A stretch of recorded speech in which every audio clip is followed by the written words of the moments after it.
정부 여당은 2차 재난지원금을 선별 지급으로 방향을 잡았습니다. 참 좋은 경제연구소 이인철 소장과 함께 얘기를 나눠보겠습니다. 이 소장님 어서 오십시오. 예. 자, 기존에 논의했던 건강보험료 기준 했던 방법이 있는데 그거를 밀어놓고 새로운 방법으로 하겠다라고 하는 거죠. 정확히 어떻게 딱 필요한 사람들한테 맞춤형으로 주겠다는 겁니까? 그렇습니다.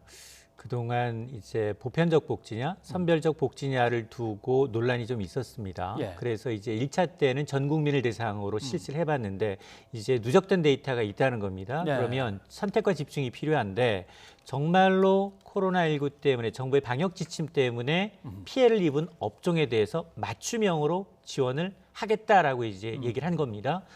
물론 이제 구체적인 뭐 지급 대상, 규모, 시기는 아마 당정청이 이번 주말 회의를 통해서 확정될 것으로 보이지만 예. 지금 보면 당장 오늘도 일단 사회적 거리두기 수도권의 경우에는 일주일 더 연장되지 않았습니까? 지금 2단계는 고위험 시설이 포함이 돼 있지만 2.5단계에는 중위험 시설까지 확대가 됐습니다. 예. 그러면 수도권에서만 거의 47만여 개 사업장이 영향을 받고 있는데 실제로 그러면 뭐 노래방이라든가 PC방이라든가 매출이 제로입니다. 예. 그러니까 정부의 방역 지침을 지키다가 문을 닫아서 영업에 차질을 빚은 그런 업종들이 늘어나고 있는 상황이기 때문에 이들에 대해서 선별적으로 집중하겠다라는 건데 자 그러면 규모는 언제고 시기는 언제냐라는 겁니다. 일단 시기는 추석이 10월 1일이니 그 이전에 지급하도록 하겠다라는 거고 예. 대신에 이 규모의 경우에는 지난 1차 때가 약간 정부의 예비비를 포함하고 국가의 어떤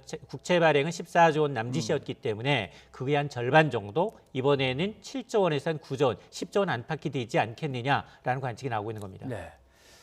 뭐 이렇게 청원 올라오는 거나 댓글 달리는 거 보면 마스크를 다 같이 썼으면 지원금도 다 같이 받아야지 다 같이 썼는데 누구만 주냐라고 하는 문제가 하나 있는 것 같고 또 이런 얘기도 올라옵니다.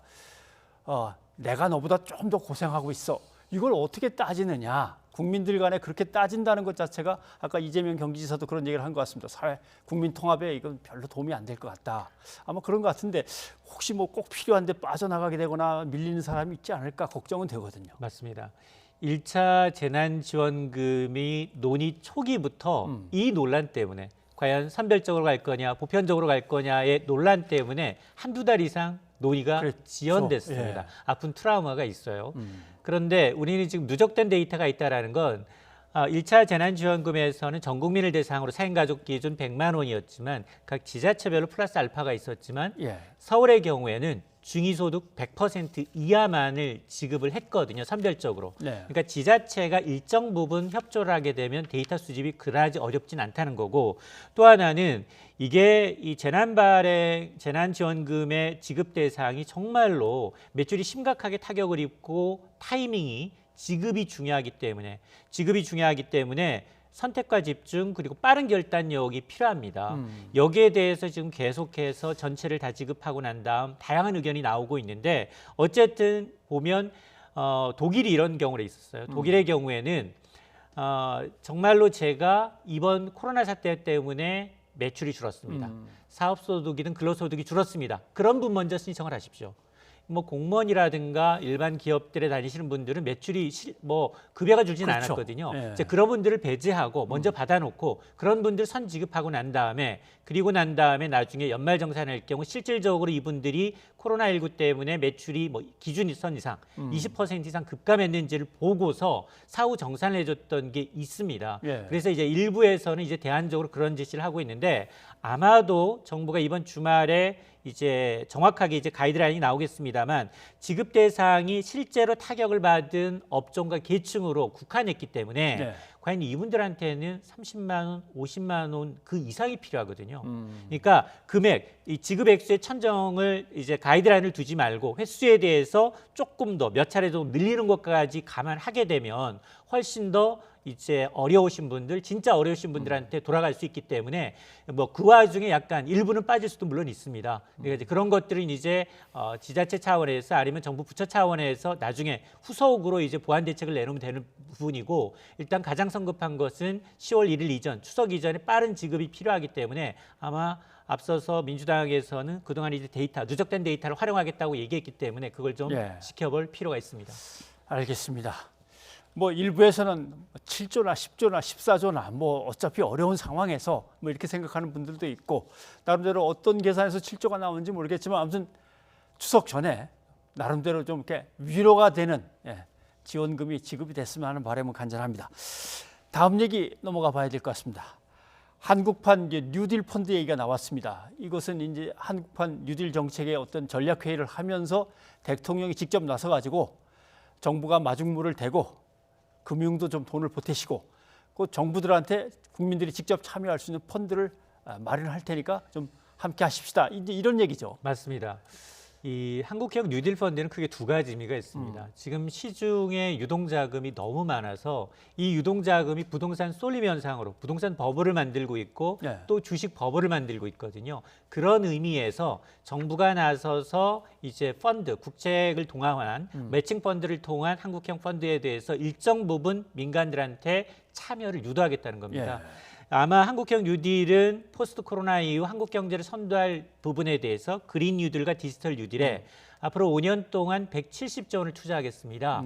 그리고 새로운 일자리 190만 개를 만들겠다라는 국가 보건, 경제 보건 프로젝트의 일환입니다. 예. 이 가운데 20조 가운데 정책형 뉴딜 펀드를 만들어서 이게 국가 정책 자금이 한 7조 원, 7조. 그리고 나머지 13조 원 정도를 민간한테 문호를 개방하겠다는 겁니다. 예. 그래서 내년부터 일반 투자자를 모집하게 되는데, 물론 여기 공공자금 7조 원의 경우에도 정부의 재원은 3조 원, 그리고 나머지 4조 원은 정책 금융회사에서 동원이 됩니다. 예. 자, 그래서 예상되는 투자처가 도대체 어디냐라고 할 텐데, 우리가 흔히 얘기하는 뭐 수소, 전기차, AI, 인공지능, 빅데이터 뭐 이런 여러 가지 다양한 산업이 될 수는 있습니다. 그런데 아직까지 구체적으로 이런 펀드가 이런 펀드에 얼마나 됩니다라는 건 나와 있지 않지만 적어도 앞서 얘기했던 부동산에 쏠린 유동성을 흡수한다라는 측면, 또 하나가 이런 5년 장기적인 프로젝트에 정부가 재원을 동원하기엔 좀 어려우니 약간 재정 부담, 정부의 재정 부담을 민간의 참여로 좀 덜겠다라는 의미도 내포되어 있습니다. 예. 그래도 이름이 펀드니까 국민들은 생각하기에 정부는 위험 부담을 함께 지겠습니다라고 하는데, 위험 부담이 전혀 없다는 얘기냐, 원금이 보장된다는 얘기냐, 아니면 정말 수익이 어느 정도 난다는 얘기냐, 정부가 이걸 다 약속할 수 있을까요? 굉장히 좀 어려운 문제예요. 예. 왜냐하면 당초 지난달만 하더라도 이게 예상 수익률을 3% 3%. 플러스 알파를 얘기를 했습니다. 그러다가 이거 그러면 이게 펀드라는 게 위험 자산, 정말 위험을 알고 투자하는 하이리스크 하이리턴인데 정부가 3%의 수익률을 보장한다고, 이런 여론 때문에 오늘 나온 얘기는 1.5%, 우리 지금 10년 국채 수익률이 한 1.5% 수준인데 플러스 알파 정도를 얘기하고 있습니다. 예. 그럼 손실나면 어떡할 거냐? 어제까지만 하더라도 마이너스 35%까지는 정부가 보존한다. 그러니까 사실상 원금 보존형 펀드다라고 얘기를 했지만 예. 그러나 오늘 수정을 했습니다. 마이너스 10% 선으로 얘기를 하고 있는데, 이 얘기는 지금 민간 펀드 가운데 20조 원 가운데 정부 재정이 투입되는 매칭 펀드는 3조 원, 금융정책공사가 4조 원, 예. 그리고 일반인들이 13조 원이다 보니까 정확하게 정부의 후순위로 이 펀드에, 이 한국형 뉴딜 펀드에 투자를 해서 배당을 하게 되면 정부는 나중에 받겠습니다. 손실이 나면 정부가 덤터기를 쓰고 국민들한테는 손실이 안 가게끔 하겠습니다. 이러다 보니까 평균 한 10% 남짓이라는 겁니다. 예. 그래서 거기에다가 세제 혜택을 주겠다는 거예요. 원래 우리 배당에 대해서는 15.4%의 네. 소득세를 걷습니다. 그러나 이걸 걷지 않고 이걸 9% 선으로 받고 분리과세, 종합과세하지 않겠다라는 거기 때문에 저는 지금 이제 일반 은행의 1년 만기 정기 예금 금리가 1%가 안 됩니다. 예, 그렇죠. 그러면 이게 수익이나 이제 세수, 세금 효과를 감안하게 되면 2% 넘는 나쁘지 않은 수익률이거든요. 지금 일반 은행이나 저축은행의 상품도 2% 넘는 게 거의 없습니다. 예. 그러다 보니까 굉장히 매력적일 수는 있다라는 겁니다. 매력적이다. 예. 그런데 박근혜 정부 때 통일펀드, 이명박 정부 때 녹색펀드, 뭐 지금 소식이 없기 때문에 대통령 임기는 2년 남았고 이거는 5년짜리 펀드라고 하는데 뭐 정권 바뀌어도 흐지부지 없어지는 거 아니야? 뭐 이런 걱정들도 하는 것 같아요. 그렇습니다. 민간 자금을 동원한 정책 펀드가 성공한 사례가 없다라는 게 아픈 트라우마고요. 이렇기 네. 때문에 앞서서 MB 정부 때는 녹색 펀드 그리고 박근혜 정부 때는 청년 펀드가 있었어요. 청년 희망 청년 펀드가 펀드. 예, 있었는데 둘 다 수익률이 나빴습니다.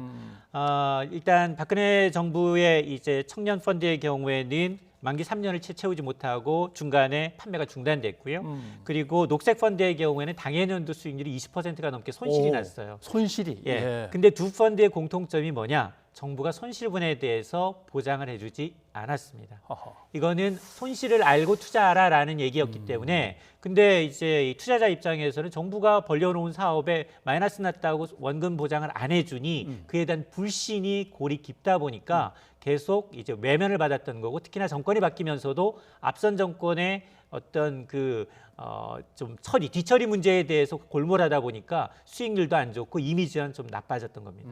알겠습니다. 모르겠습니다. 간신히 어떻게든 좀 멈칫멈칫하고 있는 부동산으로 다시 엄청난 유동성이 돌아가지 않고 뭐 이런 대로 좀 잘 풀렸으면 좋겠는데 이런저런 걱정거리들을 뭐 정부가 어떻게든 또 대안을 마련해야겠죠. 예, 이 소장님 고맙습니다.